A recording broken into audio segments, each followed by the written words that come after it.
Ivica.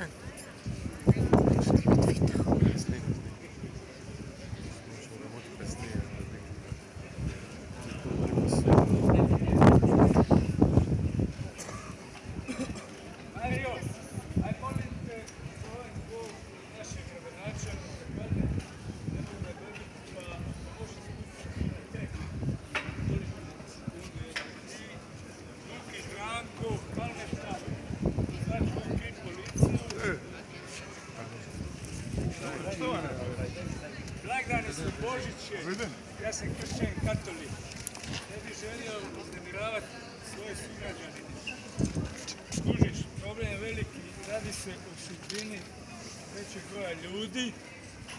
Evo, ti si Edi Škoven i ti, Mario Pešut, znači, svjedoci ste vremena u studentskom klubu dok sam bio izbacivač, vi ste mi bili predsjednici. Znači, vi dobro znate oba dvojica i ti i Edi Škoven, što sam ja u životu prošao, kako sam se borio za egzistenciju. 16 godina skupa smo najti boksali, 15 Pešut, najrazrušeni volite, jer tu su Nedli i tako. Znači, ti i ja smo skupa boksali. Evo, Borac Mošta je tu, dok čovjek koji je 81. godine, slušaj, ovdje sam došao u Kamarije Ličan, u Varoš, znači, došao sam tu, stavio sam džuboks, evo ovu pismu, ja ću od vjetra. Ja te molim da mi kalmetu prošveriš.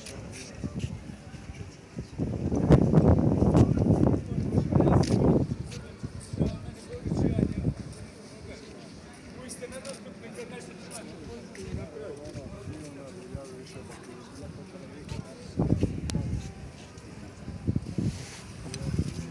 Slušaj ovo.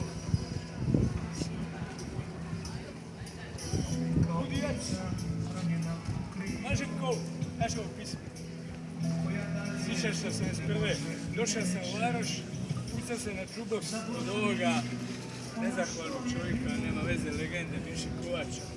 Pustio sam džuboks i neki Srbi, a sad je to nebitno što su Srbi, na moju pismu Jaču od vjetra su pustili neku srpsku pismu.